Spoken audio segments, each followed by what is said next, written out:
Kerangka dalam LK3 dan 4 ini merupakan kerangka bab 2 dalam penelitian tindakan kelas.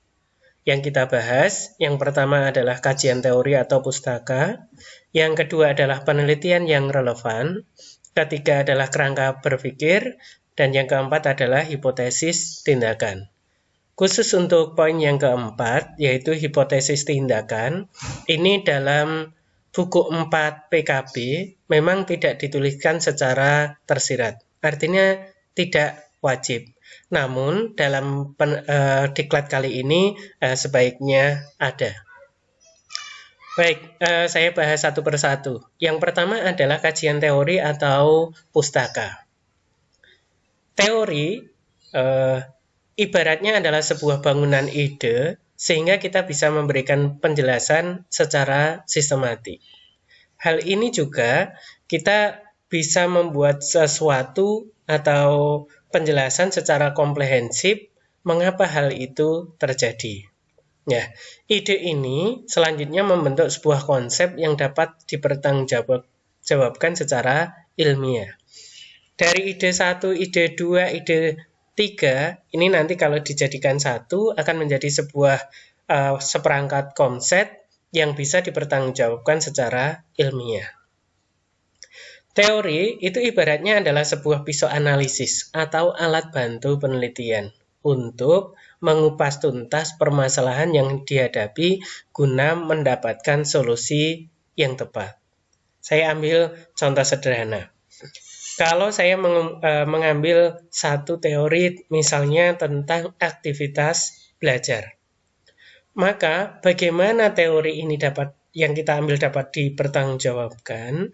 Pertama adalah kita mengambil teori yang relevan atau yang tepat dengan konsep penelitian tindakan yang akan kita lakukan. Mungkin banyak buku-buku atau referensi ilmiah yang membahas atau memberikan definisi tentang aktivitas belajar. Namun kita tetap harus menyaring mana yang paling tepat. Karena bisa jadi aktivitas itu misalkan untuk teori sosial. Oh, ini untuk pasnya untuk sains dan lain-lain. Sehingga kita tetap harus menyaring itu. Kemudian, yang kedua, kita tidak boleh semena-mena atau asal mengambil teori. Kenapa? Karena bab 2 kaitannya dengan kajian teori atau pustaka ini bukan hanya sebuah etalase teori, kumpulan-kumpulan yang kita ambil tanpa ruh, tanpa jiwa. Tapi referensi yang kita ambil harus penuh dengan makna. Sekali lagi, bagaimana kita mengambil atau mendapatkan data teori ini? Biasanya kita mengambil dari referensi atau buku-buku ilmiah. Lalu kalau pustaka, kajian pustaka, kita bisa mengambil dari penemuan atau penelitian terdahulu. Biasanya kita mendapatkan ini dalam jurnal-jurnal ilmiah yang relevan atau yang dapat dipertanggungjawabkan. Apa tujuan kajian teori atau pustaka ini? Pertama adalah mengorganisir penemuan-penemuan dari peneliti terdahulu. Yang kedua, memberikan pemahaman mengapa masalah perlu diangkat dalam penelitian. Ketiga, melalui kajian pustaka ini, penulis dapat menunjukkan keterkaitan antara hasil penelitian dengan pengetahuan yang lebih luas. Yang keempat adalah dapat menentukan dan membatasi permasalahan penelitian. Kemudian yang kelima adalah dapat menghindari replikasi ataupun duplikasi dari penelitian sebelumnya. Kita ngambil contoh. Saya mengambil teori tentang aktivitas belajar. Maka, teori ini harus kita pastikan. Pertama, apakah teori yang buku referen yang kita ambil adalah cukup ilmiah? Yang kedua, bagaimana peneliti-peneliti terdahulu yang sudah membahas tentang aktivitas belajar ini? Apa persamaan atau bedanya teori kemudian tindakan yang kita ambil dalam aktivitas penelitian kita? Jangan sampai kita nanti mengambil teori kita itu sama persis dengan yang sudah ada, sehingga nanti terjadinya apa? Ya replikasi atau duplikasi. Istilah kerennya itu plagiasi. Nah, makanya ketika kita nanti punya beberapa referensi, sebaiknya kita baca dulu, kemudian setelah kita baca pasti kita dapat pengetahuan baru. Oh, ternyata aktivitas menurut A, menurut B, menurut C itu seperti ini. Nah, sehingga kemudian kita ambil, oh yang pas untuk teori di materi kita atau penelitian kita adalah yang ini. Itulah yang kita ambil. Catatannya adalah, dalam kajian pustaka, hal yang terpenting itu bukanlah banyak atau sedikitnya sumber yang digunakan, melainkan kebermanaan dari pustaka yang kita rujuk. Bagaimana seorang peneliti nanti mampu mengaitkan benang merah antara penelitian sebelumnya dengan penelitian yang akan kita lakukan.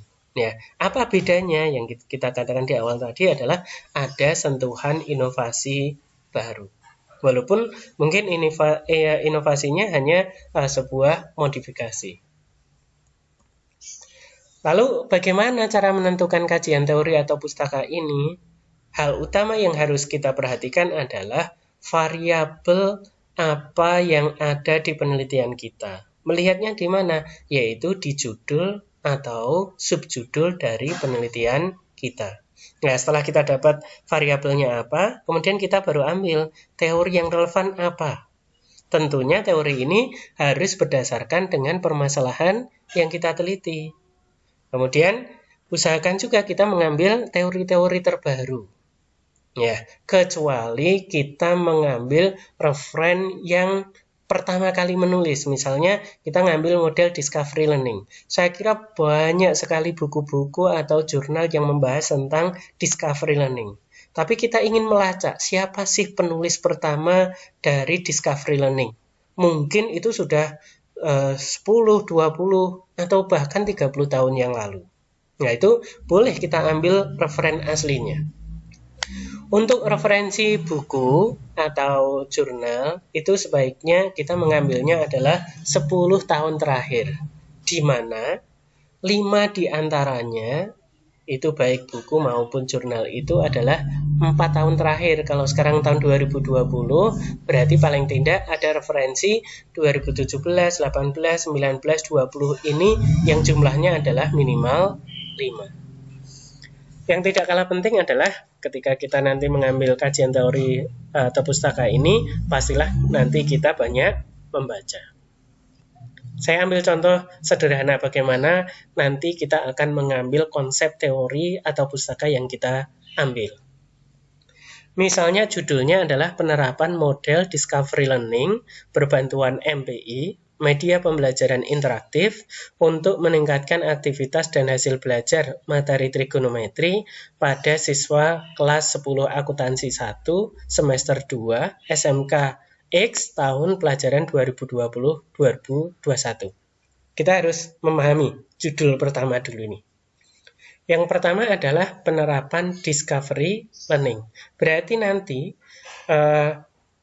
kajian teori atau pustaka yang kita ambil pertama adalah discovery learning. Berikutnya apa tadi? Berbantuan media pembelajaran interaktif. Oh, berarti teori atau pustaka yang kedua adalah MPI. Ketiga apa? Untuk meningkatkan apa tadi? Aktivitas dan hasil belajar. Berarti berikutnya adalah aktivitas, berikutnya lagi adalah hasil belajar. Pada materi apa? Trigonometri. Nah, ternyata kalau kita kaitkan di sini, judul itu sangat menentukan urutan kita membuat kajian teori atau pustaka dalam penelitian tindakan kelas. Ini artinya kalau kita bekerja ini sistematis, seperti itu. Ini langkah-langkah sederhananya tadi. Yang pertama adalah kita harus mengidentifikasi variabel, yaitu sesuatu yang berubah-ubah. Identifikasi ini tujuannya nanti adalah kita menemukan kata kunci. Ya. Bahan pustaka atau referensi apa yang akan kita gunakan. Kedua adalah tentu kita harus membaca dan banyak menelaah referensi-referensi yang berkaitan dengan permasalahan yang akan kita teliti. Dan yang terakhir adalah kita nanti akan mengemukakan bagaimana pandangan umum kita atau pendapat kita mengenai masalah yang kita teliti. Contoh sederhana tadi, aktivitas belajar. Kita punya teori atau pustaka aktivitas belajar menurut A, menurut B, menurut C. Nah, dari sini kemudian kita mengambil clue atau kesimpulannya. Jadi nanti kesimpulannya adalah aktivitas belajar dalam penelitian ini adalah titik-titik. Jadi setelah kita dapat pengertian atau teorema tentang aktivitas belajar 1, 2, 3, kemudian clue-nya adalah kita harus mendefinisikan yang dimaksud aktivitas belajar dalam penelitian itu apa. Tentunya tidak akan terlepas dari teori-teori yang kita gunakan. Ya, cara membuatnya gimana? Kita bisa mengutip teori tadi dengan kutipan langsung maupun kutipan tidak langsung. Kutipan langsung itu apa? Dan caranya seperti apa? Yaitu kalau kutipan langsung kita ngutip apa yang ditulis orang lain itu tanpa merubah sedikit pun isi dari tulisan asli penulis. Nah, kutipan ini kalau tidak lebih dari 4 baris, maka caranya cukup dijadikan satu paragraf dengan teks. Kalimatnya nanti akan diapit dengan tanda kutip, itu titik 2 di awal dan di akhir kutipan. Tapi kalau lebih dari 4 baris atau lebih dari 40 kata, maka kutipan ini dipisahkan dengan teks spasi rapat. Nah, seperti itu. Kalau kutipan tidak langsung, ini merupakan kutipan yang disajikan kembali menggunakan kalimat kita sendiri tanpa mengubah makna dari gagasan penulis asli. Jadi mungkin definisinya itu panjang sekali, kemudian kita buat itu dengan bahasa kita sendiri. Caranya gimana? Kita bisa meringkas, kedua, membuat clue atau kesimpulannya, dan ketiga adalah membuat dengan parafrase. Ini yang sering kita gunakan adalah membuat parafrase. Contoh kutipan langsung. Dimyati, ada tanda kurung 2018.2.29 kurung tutup. Maksudnya ini adalah buku ini kita pengertian atau teori ini kita ngambil dari bukunya Dimyati 2018, artinya tahun terbitnya adalah 2018, 29 artinya di halaman 29. Menyatakan bahwa ranah kognitif dalam pembelajaran meliputi ingatan, mengembangkan intelektual dan keterampilan intelektual. Nah, apa yang kita tulis di sini harus persis dengan apa yang ada di bukunya Dimyati tahun 2018 halaman 29. Tapi kalau kutipan tidak langsung, itu kita bisa mengekspresikan atau menyampaikan ini dengan bahasa kita sendiri. Contohnya, menurut Krulik dan Rudnick 2018 di halaman 18, heuristika adalah suatu penuntun berupa pertanyaan yang diperlukan untuk menyelesaikan suatu masalah. Jadi heuristika ini mungkin pengertiannya banyak, tapi intinya ternyata ini. Atau menurut Arif dan kawan-kawan, buku 2017 halaman 85 mengungkapkan bahwa pendidikan karakter Indonesia itu masih sebatas pada himbauan saja. Nah, baik, ini cukup ya. Kemudian yang kedua adalah penelitian yang relevan. Jadi penelitian yang relevan ini apa? Yaitu penelitian atau penemuan terdahulu yang biasanya kita ambil dari jurnal-jurnal ilmiah yang dapat dipertanggungjawabkan. Ya, jadi kalau kita meneliti kan biasanya kita akan diminta untuk mencari penelitian-penelitian ini yang sudah melakukan siapa sih? Dari mana cara mendapatkan paling mudah? Ya kita mendapatkannya nanti yaitu di jurnal. Dari penelitian yang terdahulu apa yang kita cari? Apa yang bisa kita dapatkan inspirasinya? Yang pertama adalah kita nyari persamaan penelitian kita dengan dulu itu apa? Yang kedua yaitu apa perbedaannya? Yang ketiga bisa jadi kita cari letak penelitiannya. Nah, seperti itu Bapak Ibu. Untuk apa semuanya ini? Untuk memastikan bahwa karya kita ini benar-benar bukan sebuah duplikasi atau replikasi dari karya sebelumnya, artinya bebas plagiasi. Karya kita yang kedua ada perbedaan itu maksudnya mengandung unsur inovasi atau pembaharuan. Yang ketiga, ini karena letak penelitian berarti ini memang penelitian untuk memecahkan masalah yang kita temui di sekolah dan di kelas Bapak Ibu yang mengampu mata pelajaran ini. Berikutnya adalah kerangka pikir. Jangan terjebak kalau kerangka pikir itu seperti memindah latar belakang. Isinya apa? Yaitu berisi analisis, kajian, dan simpulan secara deduksi.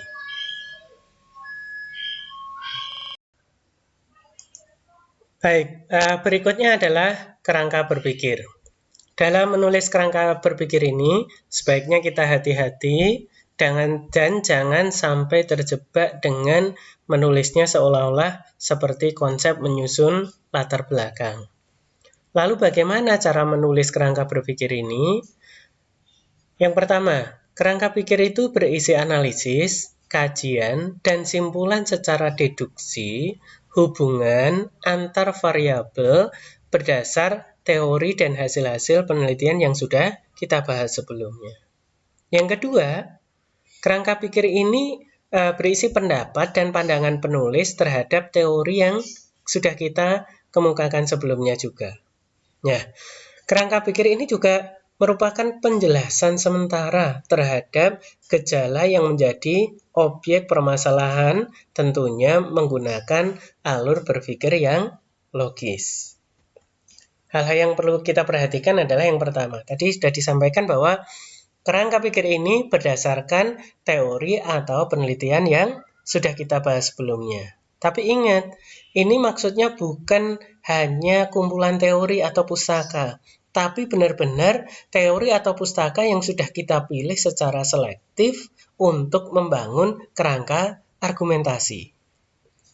Tentunya, permasalahan atau teori yang kita ambil tadi sesuai dengan permasalahan yang kita ambil. Berikutnya adalah, kerangka pikir itu merupakan cerminan atau sebuah pernyataan klimaks dari seluruh upaya dalam membangun kerangka teoritis. Nah, konsep menulisnya bisa uraian saja atau uraian yang dilengkapi dengan bagan. Menurut saya ini hanya sebuah seni saja di dalam menulis. Yang terakhir adalah hipotesis. Seperti saya uraikan sebelumnya bahwa di buku 4 PKB ini tidak secara tersirat ada hipotesis. Namun dalam diklat kali ini saya menyarankan sebaiknya ada, karena lazimnya menulis PTK itu ada. Untuk apa hipotesis? Ya, hipotesis itu merupakan jawaban sementara berdasar pada kajian teori dan kerangka berpikir yang sudah kita bahas sebelumnya. Yang harus diingat di sini adalah ini bukan hipotesis penelitian, tetapi hanya hipotesis tindakan yang berguna untuk menjawab masalah yang kita ajukan. Kata kunci pertama, kalau kita punya rumusan masalah 2, tujuan 2, pasti hipotesisnya 2. Rumusan masalahnya 3, berarti hipotesisnya juga 3, karena itu connecting, seperti itu. Oke, terima kasih Bapak Ibu, demikian penjelasan singkat untuk membantu Bapak Ibu dalam mengerjakan LK 3 dan 4. Semoga lancar semuanya dan sukses. Terima kasih.